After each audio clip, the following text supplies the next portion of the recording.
wabarakatuh. Alhamdulillahirabbil alamin. Allahumma sholli ala sayyidina Muhammad wa ala ali sayyidina Muhammad. Baiklah, apa kabar semuanya? Saya harap semuanya dalam keadaan sehat walafiat sehingga kita semua dapat melakukan kegiatan kita pada hari ini. Baiklah, langsung saja. Pada kegiatan kali ini saya akan menjelaskan materi tentang cara meningkatkan konsentrasi belajar.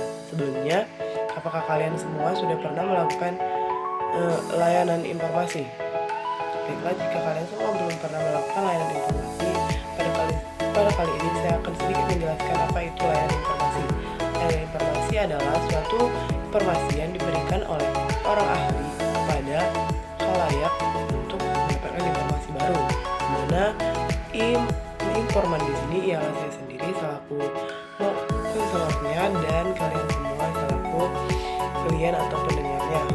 Baiklah, untuk mempersingkat waktu, sebelumnya izinkan saya memperkenalkan diri. Nama saya Ica Agustina dari mahasiswa YIN 20 semester 6.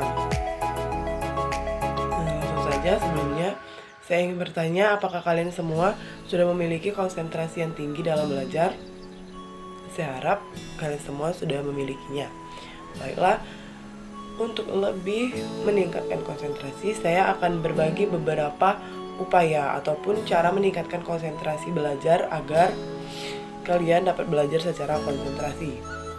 Baiklah, langsung saja yang pertama, kita akan membahas tentang pengertian dari konsentrasi belajar itu sendiri. Baiklah, sebelumnya apakah kalian semua ada yang mengetahui apa itu konsentrasi belajar? Baik, jika kalian sudah mengetahui, saya akan sedikit memperdalam apa itu tentang konsentrasi belajar. Konsentrasi belajar sendiri ialah suatu aktivitas untuk membatasi ruang lingkup perhatian seseorang pada suatu objek atau materi pembelajaran. Harahap dalam Sri DP 2016 mendefinisikan bahwa konsentrasi belajar sebagai suatu pemusatan atau penyatuan pernyataan adanya hubungan antara bagian-bagian dalam pelajaran atau lebih. Sedangkan Liang Lim yang menyimpulkan bahwa konsentrasi belajar adalah pemusatan perhatian dan pikiran dengan mengesampingkan hal-hal yang tidak ada hubungannya dengan apa yang sedang dipelajari. Baiklah, sampai di sini, apakah kalian semua sudah bisa memahami apa itu tentang konsentrasi belajar? Baiklah, untuk kalian dapat mengetahui dan tidak lupa apa itu tentang konsentrasi belajar, sebaiknya rekan-rekan semua mencatat materi yang saya sampaikan. Baik, yang kedua yaitu ada faktor-faktor yang mempengaruhi konsentrasi belajar. Ada beberapa faktor yang mempengaruhi konsentrasi belajar.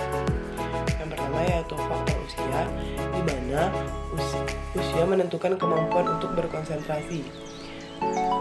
Di mana kemampuan untuk berkonsentrasi ini ikut tumbuh dan berkembang sesuai dengan usia individu.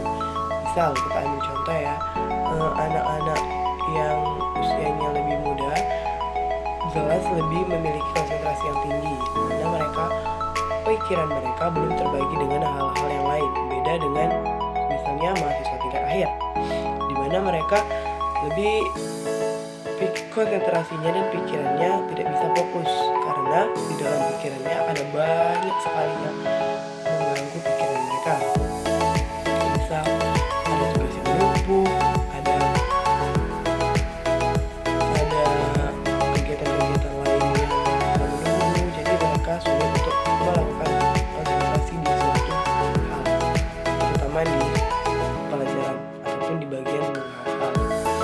Nah, yang kedua yaitu ada faktor fisik, di mana fisik juga mendukung dan mempengaruhi terhadap konsentrasi belajar, di mana kondisi fisik yang baik membuat konsentrasi belajar juga ikut membaik, karena kondisi fisik mempengaruhi kemampuan individu dalam menyeleksi sejumlah informasi dalam kegiatan perhatian. Yang ketiga yaitu ada faktor pengetahuan dan pengalaman. Nah, sebagaimana yang kita tahu, semakin banyak pengalaman seseorang maka semakin bagus konsentrasi mereka. Di mana pengetahuan dan pengalaman turut berperan dan dalam usaha memusatkan perhatian pada objek yang belum bisa kita kenali polanya, sehingga pengetahuan dan pengalaman individu dapat memudahkan untuk berkonsentrasi. Yang keempat yaitu ada faktor lingkungan, di mana lingkungan juga mempengaruhi konsentrasi seseorang. Jika seseorang belajar dalam lingkungan yang cukup ramai, yang bising, dapat disimpulkan bahwa orang tersebut tidak dapat konsentrasi dalam belajar. Beda halnya dengan seseorang yang belajar dalam keadaan sunyi, tenang, dan juga damai. Dapat dipastikan orang tersebut dapat meningkatkan konsentrasi belajarnya. Baiklah, itu adalah beberapa faktor yang dapat saya sampaikan mengenai tentang faktor dalam meningkatkan konsentrasi belajar. Sampai di sini, apakah rekan-rekan semua sudah bisa menimbulkan ataupun menyiapkan faktor-faktornya supaya konsentrasi belajar kalian dapat terlaksana dan tumbuh kayak gitu. Baiklah, saya harap semuanya sudah bisa, dan tidak lupa saya ingatkan pada rekan-rekan semua untuk mencatat materi yang saya sampaikan supaya nanti pas waktu kalian ingin melakukan konsentrasi belajar kalian bisa melakukannya. Baiklah, yang ketiga ada upaya meningkatkan konsentrasi belajar. Nah, pada bagian ini kalian harus mendengarkan secara baik-baik apa yang saya sampaikan, dan juga kalau perlu kalian harus mencatat semuanya supaya kalian bisa melakukannya. Yang pertama yaitu ada berhenti melakukan hal banyak sekaligus. Dimana maksud di sini, jika kalian ingin konsentrasi dalam melakukan sesuatu ataupun dalam belajar, kalian tidak bisa melakukan banyak hal sekaligus. Maksudnya di sini, jika kalian belajar satu mata pelajaran, kalian tidak bisa memikirkan ataupun tidak diizinkan ataupun tidak diperbolehkan memikirkan pelajaran-pelajaran ataupun kegiatan-kegiatan lainnya, karena kegiatan lainnya tidak bisa memusatkan konsentrasi belajar kalian. Tapi jika kalian melakukan suatu pelajaran tersebut dan memang melakukan belajar satu mata pelajaran, dapat dipastikan kalian bisa melakukan konsentrasi. Contoh, misal kalian akan belajar matematika, kalian tidak bisa selagi belajar matematika kalian belajar IPA, tidak bisa kalian misal belajar seni budaya tapi kalian sibuk belajar tentang agama, itu nggak bisa. Jadi kalian harus misal belajar matematika, ya kalian harus belajar satu mata pelajaran itu supaya konsentrasi kalian meningkat dalam belajar matematika kayak gitu. Yang kedua yaitu ada olahraga, di mana sama-sama kita tahu kesehatan juga berpengaruh dalam konsentrasi belajar. Nah, karena itu olahraga juga bagus untuk meningkatkan konsentrasi belajar kalian. Lakukan olahraga minimal 30 menit sehari, karena akan berdampak baik pada kesehatan mental kita. Karena sama-sama kita tahu mental yang sehat juga dapat meningkatkan imun dalam tubuh. Dan dapat dipastikan jika imun kita sehat dan mental kita sehat, kita bisa dengan mudah melakukan kegiatan-kegiatan apapun, termasuk meningkatkan konsentrasi belajar kita. Nah, yang ketiga yaitu ada istirahat yang cukup, di mana istirahat juga berpengaruh penting terhadap konsentrasi belajar. Jika kita kurang istirahat, jika kita kurang fit kayak gitu kan, kita dapat dipastikan kita tidak bisa konsentrasi belajar. Misal, apa bisa seorang melakukan konsentrasi belajar dalam keadaan yang kurang tidur? Mungkin tidak bisa, karena mereka tidak akan fokus belajar, karena mereka terus memikirkan untuk mereka.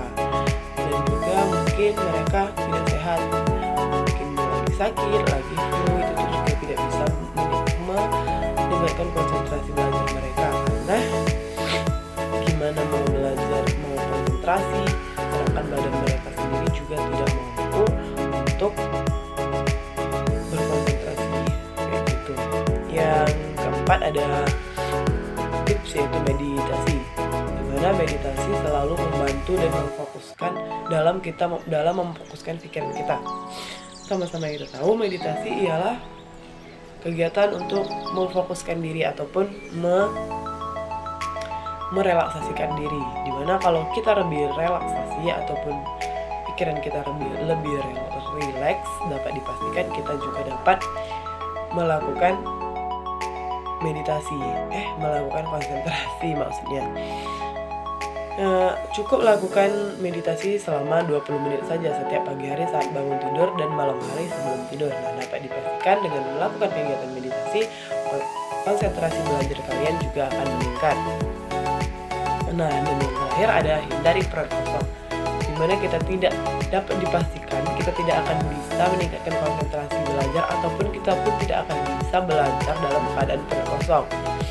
Karena lapar merupakan salah satu alasan mengapa kita sulit berkonsentrasi. Jangan mengabaikan perut kita yang sedang lapar. Kembalilah bekerja saat perut terisi dan temani dengan makanan ringan sehingga kita dapat kembali berkonsentrasi. Nah, maksudnya di sini jangan melakukan kegiatan dalam keadaan perut kosong. Sudah dapat dipastikan jika perut kalian kosong, kalian tidak akan dapat berkonsentrasi. Sebagai contoh, misal kalian akan melakukan sesuatu hal, misal kalian akan belajar dalam keadaan perut kosong, dapat dipastikan kalian akan lemas, kalian tidak akan semangat. Nah, maka dari itu sebaiknya isi dulu perut kalian sebelum kalian akan belajar supaya kalian bisa berkonsentrasi dalam melakukan kegiatan belajar tersebut. Baiklah, itu adalah beberapa tips dan upaya meningkatkan konsentrasi dari saya. Baik, saya akan ulas kembali. Yang pertama tadi yaitu ada pengertian dari konsentrasi, ada faktor-faktor yang mempengaruhi konsentrasi, dan juga ada upaya yang dapat meningkatkan konsentrasi. Baiklah, sebelumnya di sini saya akan membagikan sedikit tugas atau evaluasi terhadap kalian. Jika kalian melakukan konsentrasi belajar dengan mengikuti berbagai upaya yang saya bagikan tadi. Selanjutnya minggu depan saya akan cross check apakah kalian sudah bisa melakukan konsentrasi belajar atau belum. Baiklah, mungkin itulah layanan informasi yang dapat saya sampaikan. Lebih dan kurang saya mohon maaf. Jika ada hal-hal yang perlu dibahas lebih lanjut, kalian bisa menghubungi saya atau nanti kita akan melakukan kegiatan layanan lebih lanjut untuk kedepannya. Baiklah, saya akhiri. Wabillahi taufiq wa hidayah. Wassalamualaikum warahmatullahi wabarakatuh. Terima kasih.